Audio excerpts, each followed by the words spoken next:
आज हम लोग कोशिका की संरचना, कहने का अर्थ ये है कि मनुष्य हो या पेड़ पौधे हो, जीव जंतु हो, जितने भी जीवधारी हैं उनके अंदर एक कोशिका पाई। जैसे मकान के निर्माण में एक ईंट, उसी तरह हमारे शरीर के निर्माण में एक कोशिका। तो एक कोशिका हमारे शरीर में बहुत ही महत्वपूर्ण है, जिसे संरचनात्मक, जिसके जुड़ने से ही शरीर बना है, और कार्यात्मक, जिसमें सारे शरीर के सारे कार्य होते हैं, और वहीं से हमें ऊर्जा मिलती है। कोशिका से ही हमें ऊर्जा मिलती है। तो हमारे शरीर में कोशिका, लेकिन जंतु कोशिका और पादप कोशिका में फर्क है।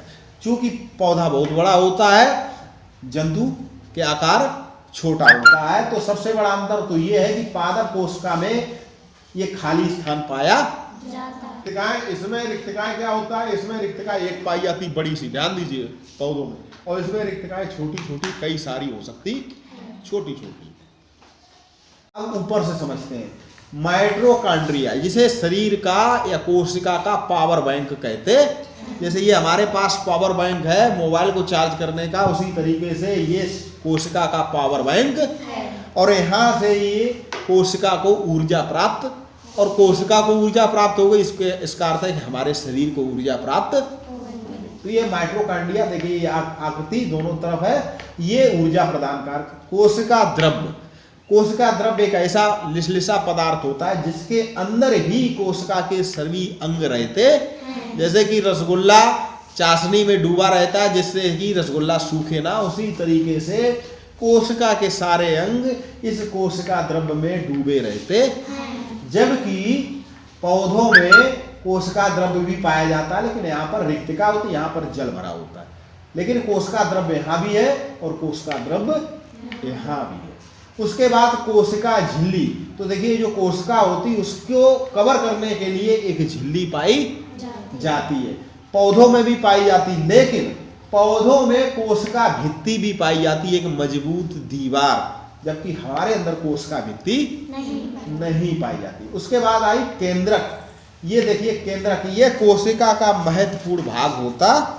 और केंद्रक क्या है कि ये जो है जंतु कोशिका में कहीं भी हो सकती है, लेकिन पादप कोशिका में ये दीवार के पास ही होती, परिधि के पास ही होती, और कोशिका की वृद्धि और विभाजन यहाँ यहीं से होता। केंद्रक जब बट जाता है तो एक नई कोशिका का निर्माण हो जाता है।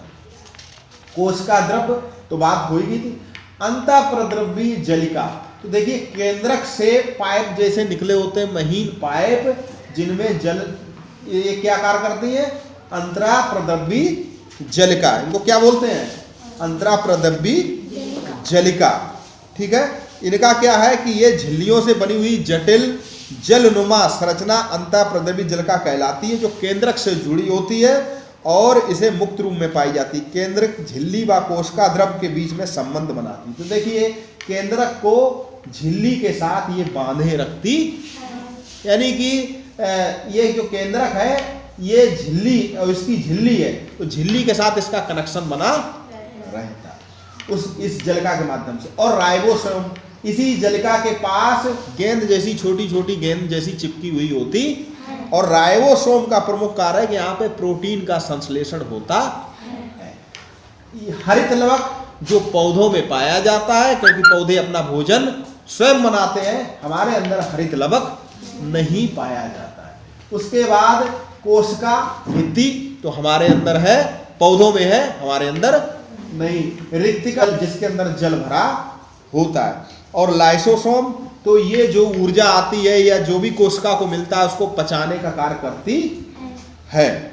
तो ये जो तुम्हारे थे ये कोशिका के भाग थे, प्रमुख भाग। और जंतु कोशिका और पादप कोशिका में आपने अंतर भी समझा। आप लोग इसको नोट करेंगे, बहुत ही महत्वपूर्ण, क्योंकि शरीर की सबसे छोटी इकाई कोशिका, यदि कोशिका स्वस्थ नहीं है, कोशिका को भोजन नहीं मिलेगा, कोशिका अपना ठीक से कार्य नहीं करेंगे, तो जंतु या पादप वृद्धि नहीं कर पाएंगे।